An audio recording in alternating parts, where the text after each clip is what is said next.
Dievs tiešām sveitī savu vārdu. Mēs esam uzsākuši ceļojumu cauri kristīgās dzīves pamatiem, jeb varētu vēl to nosaukt kristīgās dzīves ābets, ko vajadzētu zināt katram ticīgam cilvēkam. Pagājušajā reizē mēs runājam par to, cik svarīgs ir pamats, un ka šis pamats priekš mums ticīgiem cilvēkiem ir Jēzus Kristus, un, protams, ka šo pamatu Dievs ir paredzējis priekš visas cilvēces, priekš katru vienu cilvēku. Un Dievs piedāvā, un viņš grib, lai katrs cilvēks, kurš ienāk šajā pasaulē, ka viņš savu dzīvi celtu uz labu un stipra pamata. Un raksta mums parāda, ka šis stiprais un labais pamats, kura nevar uzvarēt ēles vārti, ir pats Kristus un viņa uzceltā draudze. Bet šodien es gribētu runāt par to, cik svarīga ir patiesa grēka nožēla, ko tas nozīmē, jo patiesa grēka nožēla ved mūs pie īstas ticības un nav otrādāk. Ja jūs paskatīsieties visas raksturvietas Bībelē no vecās derības cauri un ieskaitot arī jauno derību, jūs atradīsiet tādas vietas, kur ir rakstīts, ka vispirms ir grēka nožēla un pēc tam ir ticība. Un tieši tādā secībā. Vispirms grēka nožēla un pēc tam ticība. Un tas tikai runā par to, ka bez patiesas grēka nožēlas cilvēks nevar piedzīvot tādu īstu ticību. Tātad šī sēkla nevar īsti iesakņoties. Atcerieties, ja es stāstīju līdzību par sējēju, un tur ir 3 sirds zemes, kurās sēkla nevarēja nest augus, un tikai vienā varēja nest augus.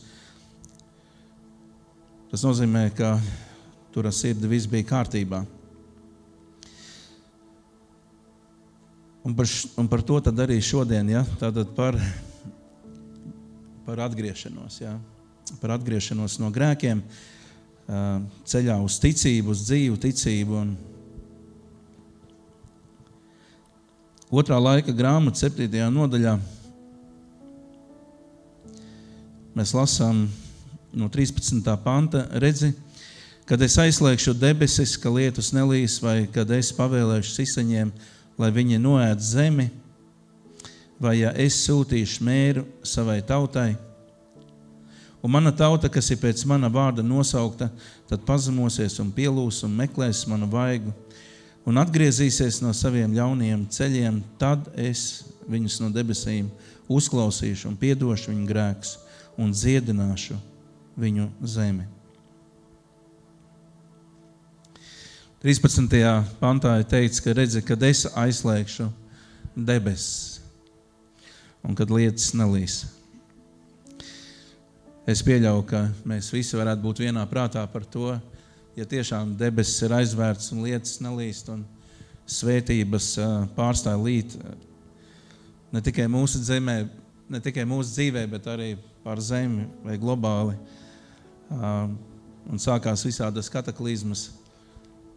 Visticamāk, ka tur ir iejaukts Dievs un visticamāk arī Dievs arī aizslēdz. Un droši vien, ka viens no tiem iemesliem vai pat galveniem iemesliem es varētu teikt, ka cilvēks ir pagriezis muguru Dievam. Cilvēks neliek savu cerību uz Dievu, bet uz sevi. Cilvēks pats sev pasludina par Dievu. Cilvēks pats izvēlās iet savu ceļu, un tāpēc notiek tas, kas notiek.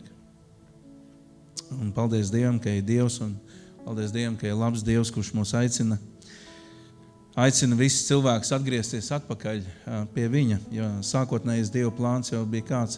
Viņš radījis cilvēku attiecībām.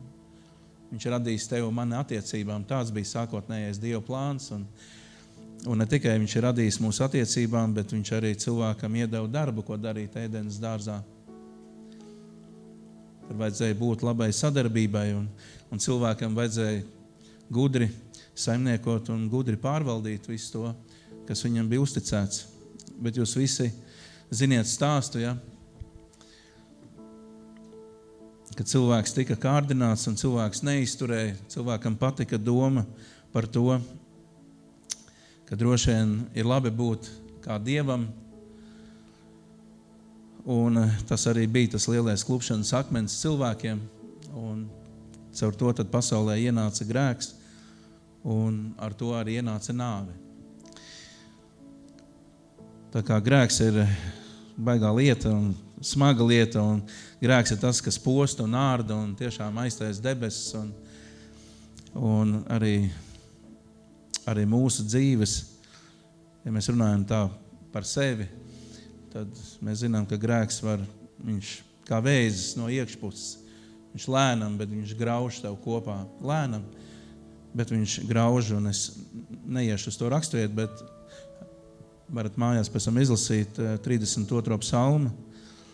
Manuprāt, tur Dāvids ļoti labi runā par to, kas notiek tad, ja mēs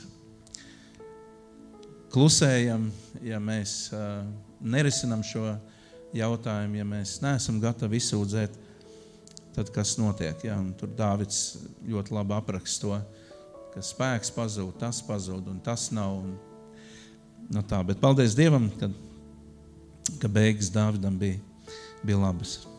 Tā. Tāds maziņš ievadiņš par tēmu. Es mēģināšu ļoti ātri iziet cauri. Tātad, ko nozīmē atgriešanās no grēkiem? Vispirms droši vien varētu pasvītrot to, ka atgriešanās no grēkiem nenozīmē emocijas. Ja. Kaut kādas emocijas var būt, bet emocijas, raudāšana, asaras un tā tālāk, tas nav vēl rādītājs tam, ja, ka tur notiek cilvēkā patiesa grēka nožēla. Un kā skolotājs Dereks Prints ir teicis, ka ļoti daudzi, cik viņš arī dzirdējis arī no savas dzīves pieredzes, ka daudz sludinātāji un daudz ticīgi cilvēki mēģina tās savus svētrunas tā novadīt, lai izsaukt cilvēkos tādu raudāšanu, tādu asarošanu, pacelt, kā saka, izsaukt tās emocijas un tad aicināt viņus priekšā. Bet ja tur nenotiek tāda patiesa grēka nožēla, tad tā raudāšana un tās asaras jau neko daudz nelīdzēs. Tas būs tāds vienkārši mirklis, emocionāls mirklis. Jā, kaut kāds pieskāriens ir, kaut kāds sajūta ir, kaut kāds žēlums ir. Bet grēka nožēla ir kaut kas daudz, daudz vairāk. Un Bībele mums parāda ļoti skaidri, ka grēka nožēla patiesībā tas ir lēmums. Jā. Un šis lēmums nāk no mūsu gribēšanas. Jā. Tad vispirms griba, un tad ir mūsu lēmums. Un ir divi vārdi, grieķu un ebreju. Un grieķu vārds skaidro šo grēku nožēlu tā, ka vispirms tātad tas nozīmē prāta maiņa, ja? Absolūta prāta maiņa. Ja jūs atcerieties Romiešu vēstulē 12. nodaļā, 2. pantā, tātad atjaunojieties vai pārvērtieties, atjaunodamies savā prātā, lai zinātu, kāda ir Dieva griba, to, kas labs, tīkams un pilnīgs. Tātad atjaunoties prātā. Tātad tā ir 100% prātu maiņa. Tas nozīmē, ja līdz šim esmu pildījis savus iegribus un apmierinājis savus iekārs, dzīvojis tā, kā es gribu, tad tagad es vēlos dzīvot tā, kā to vēlās Dievs. Dzīvot saskaņā ar viņa gribu. Tātad notiek manī pilnīga transformācija manā prātā, manās domās. Ja? Tātad domāju tā, un tagad es domāju pavisam savādāk. Mēs varam nožēlot savu grēcīgo dzīvi, kā saka, bez emocijām, bet mēs nevaram nožēlot un mainīt savu dzīvi virzienu bez gribas un lēmuma. Ja? Tātad, cik svarīgs ir lēmums mūsu dzīvē, tad, kad mēs runājam par grēka nožēlu, tad, kad mēs dzirdam aicinājumu nožēlo savu grēku, atzīst savu grēku, tas aicinājums nozīmē maini savu domāšanu. Maini to, kā tu domā šodien. Un otra nozīme, tātad ebreju vārdam, ja, nozīmē mainīt virzienu pa 180 grādiem. Tātad, saliekot kopā, mēs redzam pilnu ainu, ja, kad grēka nožēla nozīmē tātad mainīt savu domāšanu un paralēli tātad mēs mainam savu dzīves virzienu. Tātad, ja mēs gājām visu laiku šajā virzienā vai ar muguru pret Dievu, ar seju pret pasauli, gājām savu ceļu, dzīvojām kā Dievs, kā es gribu, kā es domāju, kas man svarīgi ir, kā es saprotu, kas ir pareizi un tā tālāk. Tātad mēs atsaucoties uz šo Dieva skubinājumu, šo Dieva aicinājumu, ka Dievs savā žēlstībā uzrunā un aicina mūs, un viņš sāk to ar grēka nožēlu un savādāk tas nenotiek, tad mēs atsaucamies ar nevis vienkārši ar jūtām, ar emocijām, ar asarām, puņķiem, bet patiesībā asaras var arī nebūt. Asaras var arī nebūt, puņķi arī var nebūt, bet kam ir jānotiek pie tevis un pie manis, ir jānotiek šai prātu izmaiņai. Un ja nenotiek šī prāta izmaiņa, tas nozīmē, kad kaut kas nav vēl, tava griba nav nodot pilnībā Dievam. Un līdz ar to nenāk nekādi signāli, ja, uz šo lēmumu realizēt, ja, šo dzīves virzienu maiņu. Un tas ir ļoti svarīgi. Un patiesībā tas arī ir tas īstais un patiesais ceļš uz dzīvu ticību, par kuru runā Kristus. Ja. Un savādāk tas nav iespējams. Un mēs varam paskatīties, ja daudz rakstīts, kā es jau pašā sākumā teicu, kaut vai tie paši apustuļu darbi, Pēters sludina Dievu vārdu ebrejiem, un tur rakstīts, ka sāpīgi ķēri viņu sirdis, tātad nevis tādā emociju līmenī, bet tas vārds, ko Pēters sludināja, tas vārds ar svētā gara līdzdalību, ar svētā gara darbu, tika sasniegta cilvēka dvēsele, cilvēka dziļums, ja, viņa griba. Ja, un tad arī ir tas rezultāts, un tā atbilde, tā reakcija bija tāda, ko mums būs darīt. Pēters saka, ko mums būs darīt. Un Pēters deva viņiem norādījumu, tātad vispirms nožēlojiet savus grēkus, liecieties kristīties kunga Jēzus Kristus vārdā un saņemiet svētā gara apsolījumu. Svētā gara dāvanu pēc apsolījuma. Un nav savādāk secība, ja.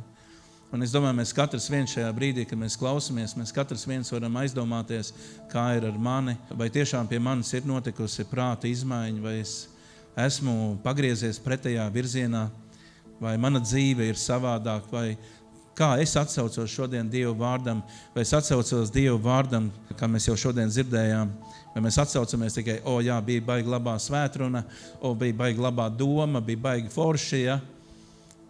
Bet tajā pašā laikā tas vārds tu kaut kādu iemeslu dēļ neļauj tam vārdam aiziet, kā saka, no prāta caur jūtām līdz gribai.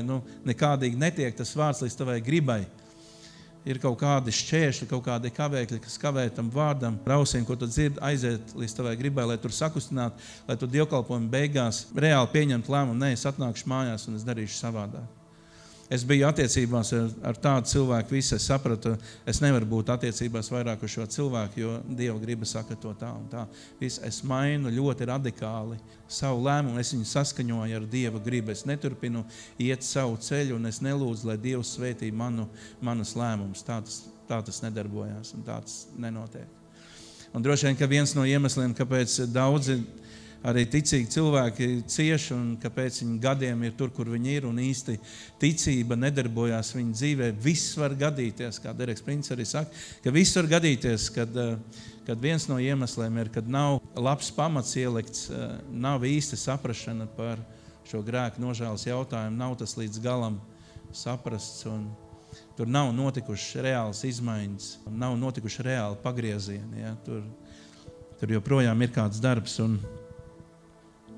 mēs varētu teikt, ka cilvēki, kas līdz galam nav nožēlojuši un nav pieņēmuši lēmumu mainīt savu dzīves veidu, ir līdzīgi cilvēkiem ar dalītu dvēseles. Jākab vēstulē 1. nodaļā no 7.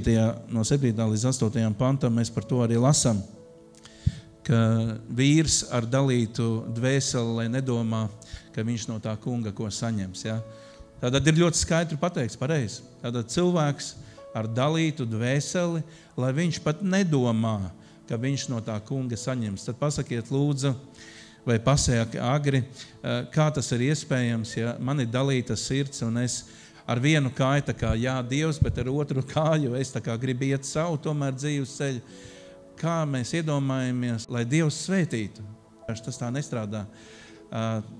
Ja mēs tā esam pieņēmuši, tad visticamāk, ka tie ir maldi, tie ir meli, un mēs kaut kur esam nomaldījušies. Ja gadījumā tā ir, ja mēs domājam, ka ja mēs iesim pretēji Dieva gribai un ka Dievs mūs svētīs, tad mēs dziļi maldamies un mēs varam tiešām iebraukt lielā mežā un lielās nepatikšanās.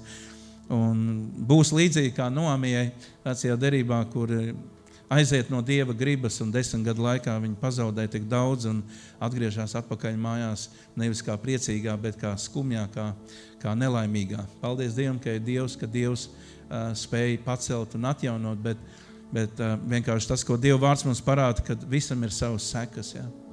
Visam ir savas sekas. Un tāpēc viss sākās ar tādu patiesu un dziļu grēku nožēlu. Tam ir jābūt ļoti stipram, labam pamatam. Un ja tas nav, tad ir slikti. Lūkas evaņģēlijā 15. nodaļā no 11. līdz 32. pantam ir ļoti labs piemērs, Jēzus stāsts līdzīgi par pazudušo dēlu stāstu. Jūs visi noteikti ziniet to stāstu.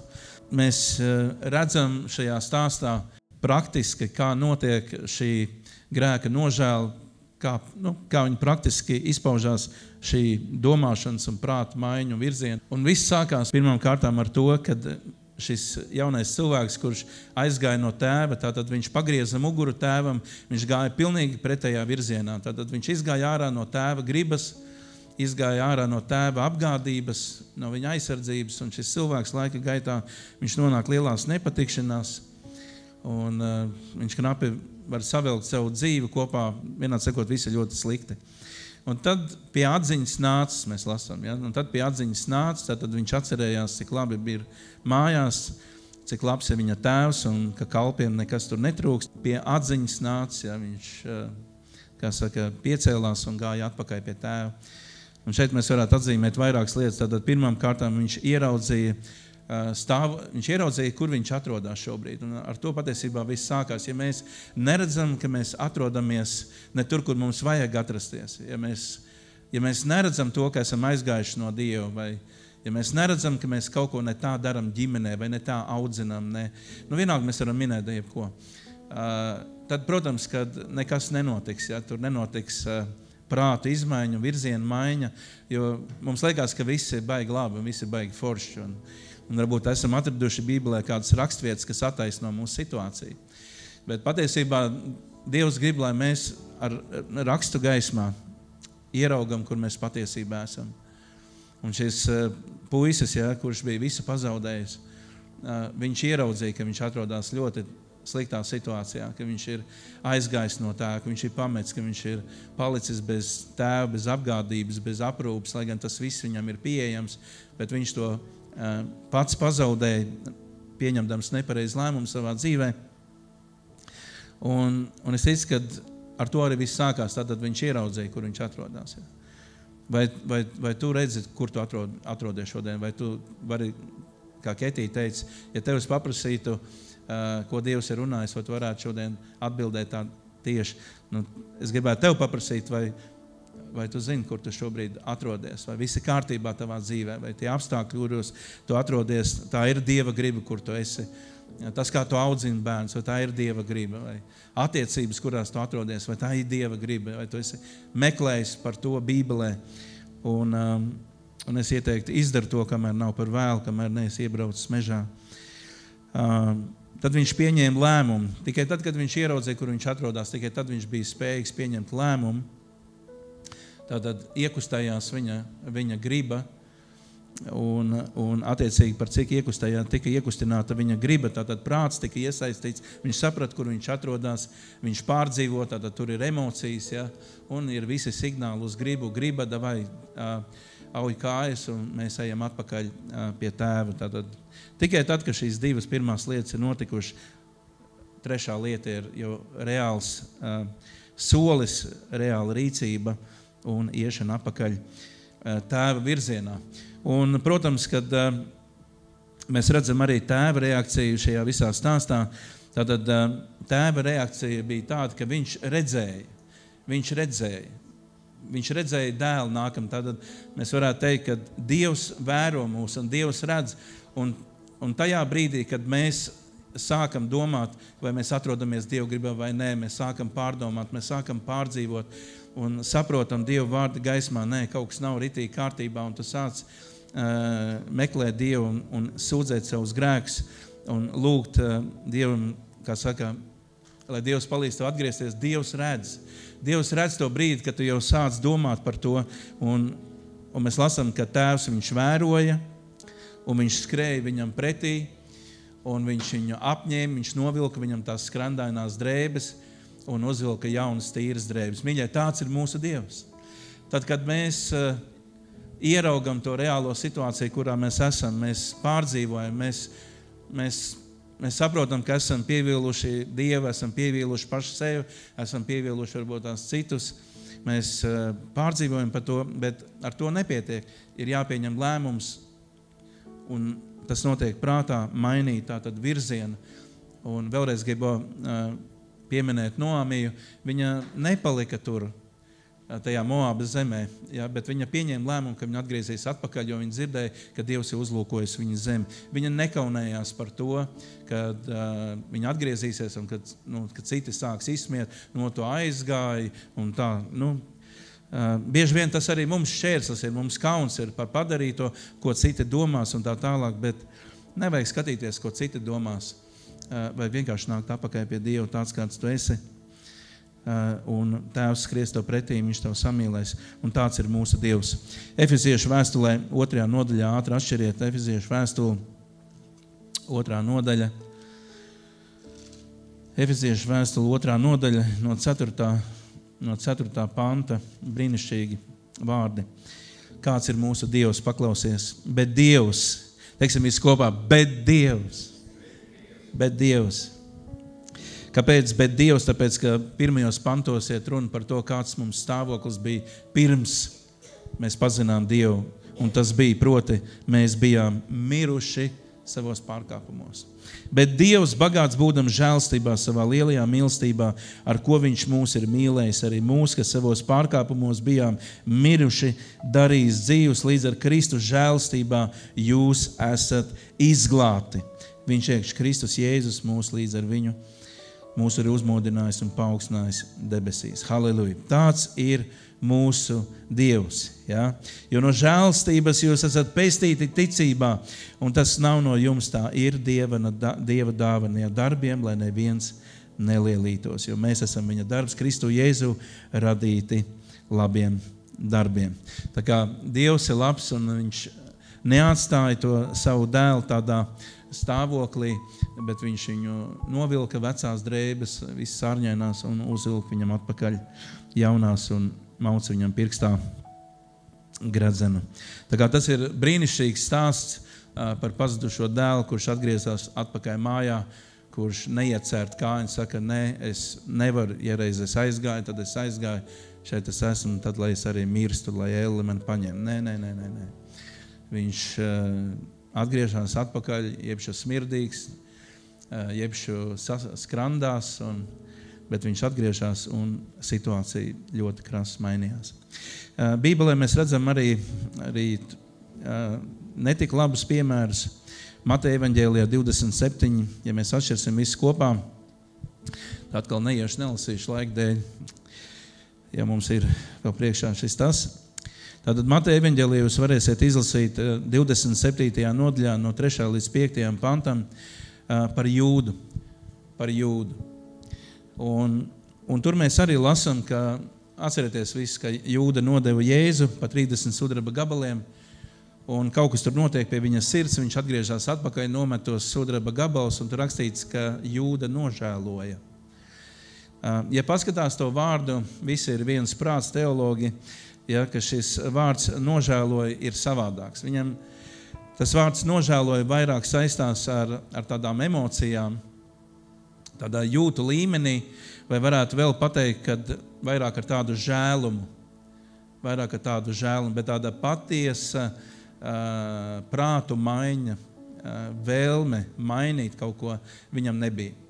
Vismaz to nozīmē tas vārds nožēloja. Ja? Tātad šajā gadījumā vārds nožēloja, viņa gadījumā nenozīmēja prāta maiņu, virziena maiņu un tā tālāk, bet tas vairāk bija tāds emocionāls pārdzīvojums, tāds žēlums, vainas apziņa, ja, par to, ko viņš ir izdarījis. Un vēl pie tam viņš gāja ne tajā virzienā, kur vajag. Viņš aizgāja pie nepareiziem cilvēkiem, kas viņu nevis centās glābt, bet viņu nosodīja par viņu rīcību. Ir labi, ja mēs zinām, kādā virzienā vajag iet, ja esam krituši grēkā. Nevajag skriet pie visiem, vispirms vajag iet pie Jēzus. Amen. Lai nedabūna bomi, ja. Bet vispirms nākam pie Dieva, un tad arī, kā Ketija minēja, nevajag visiem iet un stāstīt un klazināt, bet atrod sev uzticams cilvēks, un ja vajag tiešām izsūdzēt līdz sirds dziļumiem lietas, tad atrod uzticams, kas nestaigās un nerunās apkārt par tevīm, kas saglabās konfidencialitāti un lai tu tiec brīvs. Ja. Tā kā tas ir ļoti svarīgi.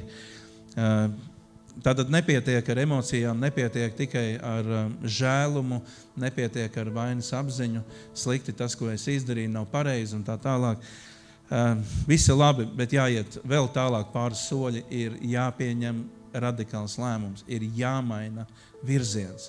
Ja reiz dari lietas nepareizi, tad tas nozīmē, ja es darīju tā un tas nedarbojās un nenes augus manā dzīvē, tas nozīmē, ir jāapstājās un jāmaina virziens un jāiet citā virzienā, jāiet tajā virzienā, ko Dieva vārds mums māca. Jāņem Bībeli rokā, jāņem viņu un jāskatās uz Bībeli kā uz karti, un kur es gribu nonākt, tad es arī skatos rakstos, kā es varu nonākt tajā labklājībā, kuru Dievs man ir paredzējis pie manis, pie sievas, ģimenes, laulības, bērniem un tā tālāk. Un tā jāprojām. Un vēl viens piemērs mums ir Ebreju vēstulē 12. nodaļā. Ebreju vēstulē 12. nodaļā. Un jūs noteikti visi atcerieties stāstu par Ezavu. Atcerieties stāstu par Ezavu un ko viņš izdarīja.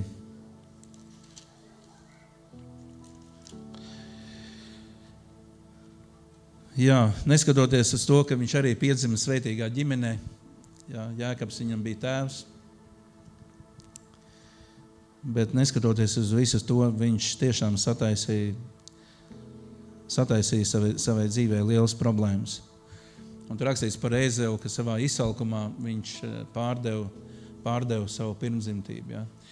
Viņš necināja savu pirmdzimtību. Un interesanti, ka mēs lasām kādas vietas Bībelē, kad Dievs ienīd, viņam nepatika Ezavs. Un kāpēc? Tāpēc, ka viņš necināja savu pirmdzimtību. Ja. Tāpēc, ka viņš necināja, viņš neuztvēra nopietni to, kas viņam ir dots un kas stāv viņam priekšā un par ko viņš būs atbildīgs un tā tālāk. Viņš visu to necināja ar zupas šķīvi. Un lai Dievs dod mums arī man un katram vienam no mums, ka mēs tiešām neapmainam šīs pasaules labumus pret savu pestīšanu, ka mēs nenicinam šo Kristus upuri, ka mēs nenicinam šo dārgo pestīšanu, Jēzus Kristus asins, apmainot to pret kaut kāda īsa brīža momentu.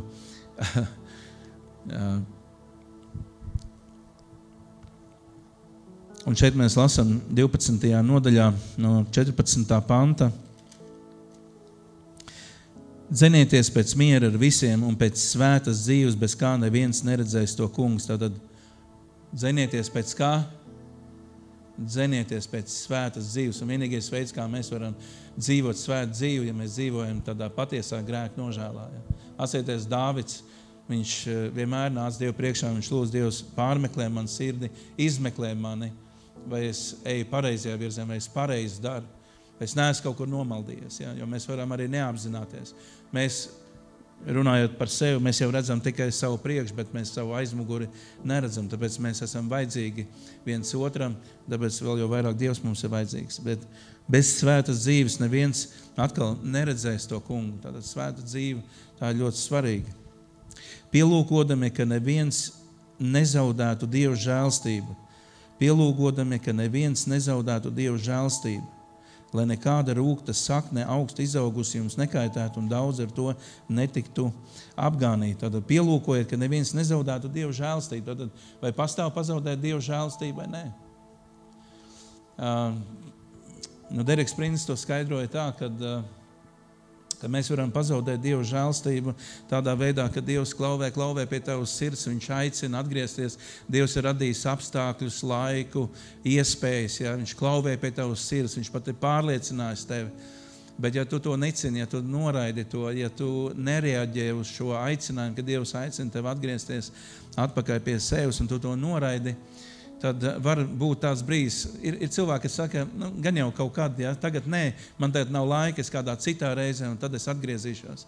Un tad viņš to skaidroja tā, ka var gadīties arī, kad var nebūt vairāk tāda reize. Ja.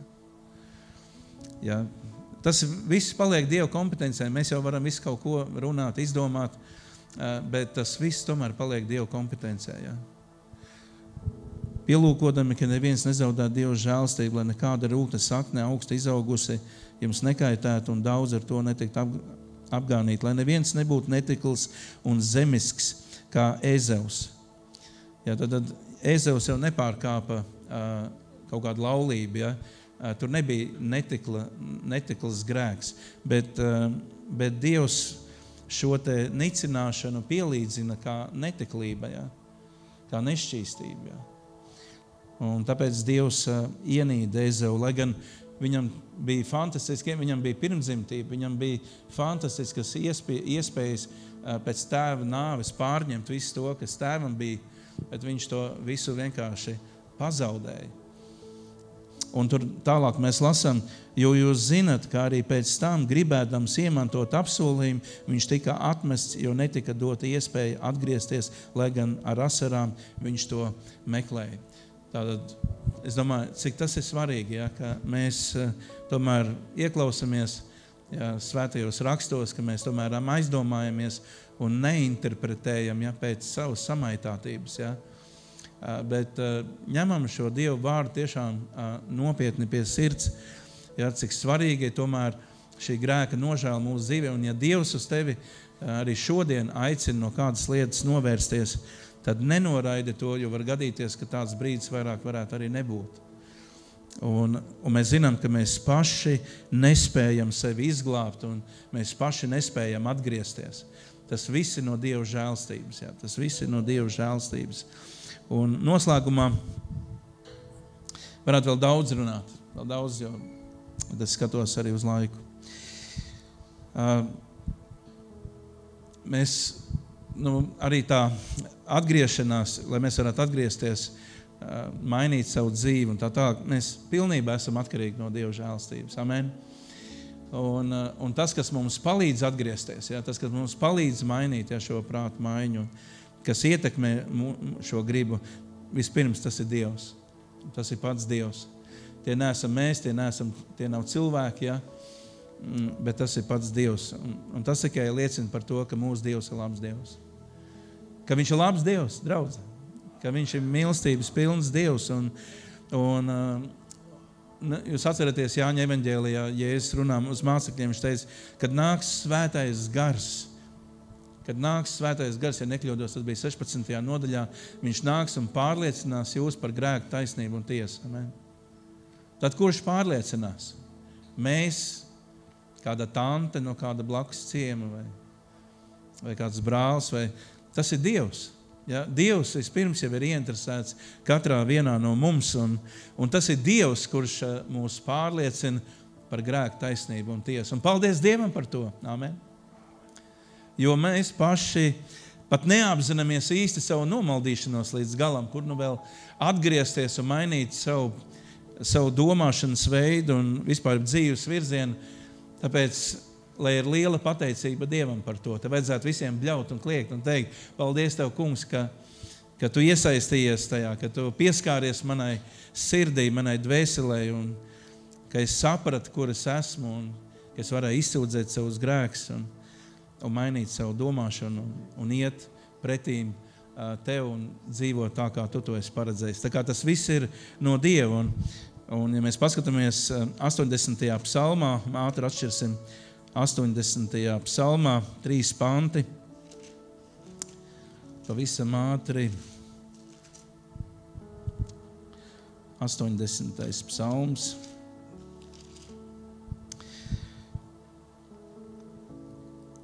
4., 8. un 20. Un visi ir vienādi. Ak, Dievs Cebot, atjauno mūs un liec savam vaigam spīdēt, lai mēs atspirkstam. Atjauno mūs un liec savam vaigam spīdēt, lai mēs atspirkstam. Tad cilvēks saprot, ka tas ir Dievs, kas var to izdarīt. Ka tas ir Dievs, kas var mani atjaunot un pacelt. 8. pantā tas pats saka, Dievs Cebot, atjauno mūs atkal un liec savam vaigam spīdēt, lai mēs atspirkstam. Un 20. pantā, kungs Dievs Cebot, atjauno mūs, liec savam vaigam spīdēt, lai mēs atspirkstam. Un raudu nodaļā, raudu grāmata, pareizāk sakot. 5. nodaļa var atšķirt raudu.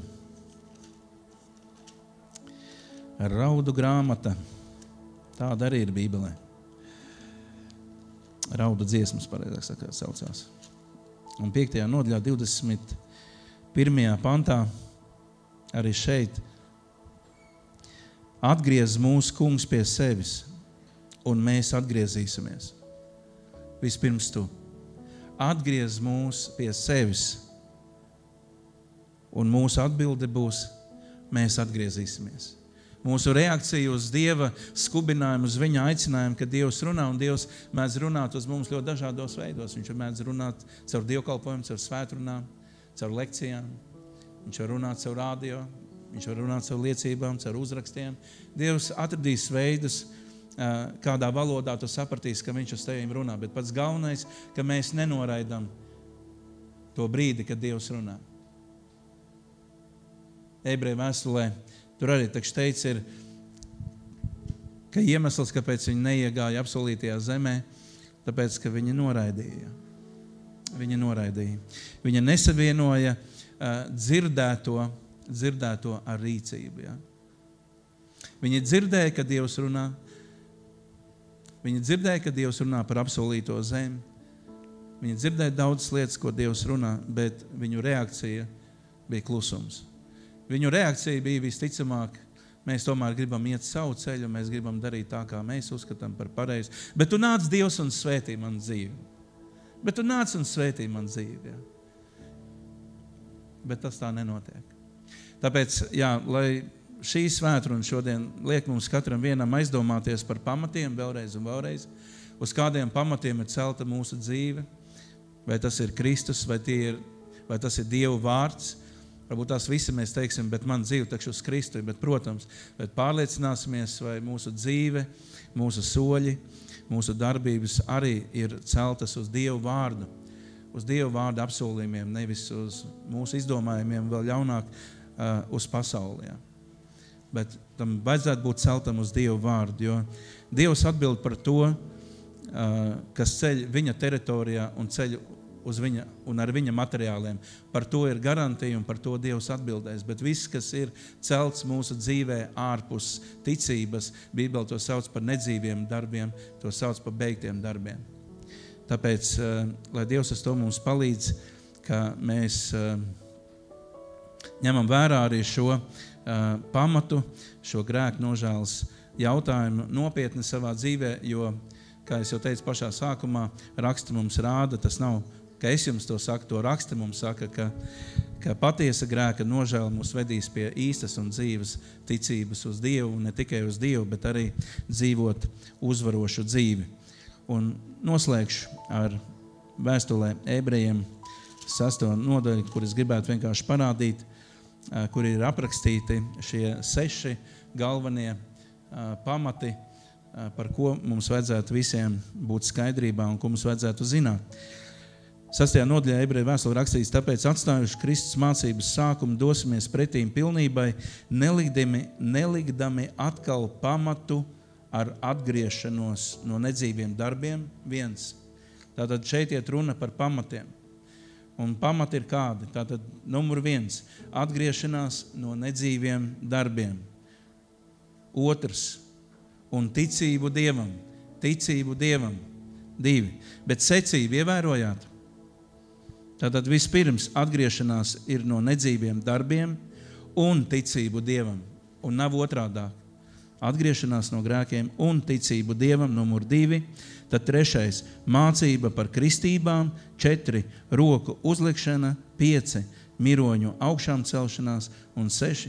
mūžīgā tiesa.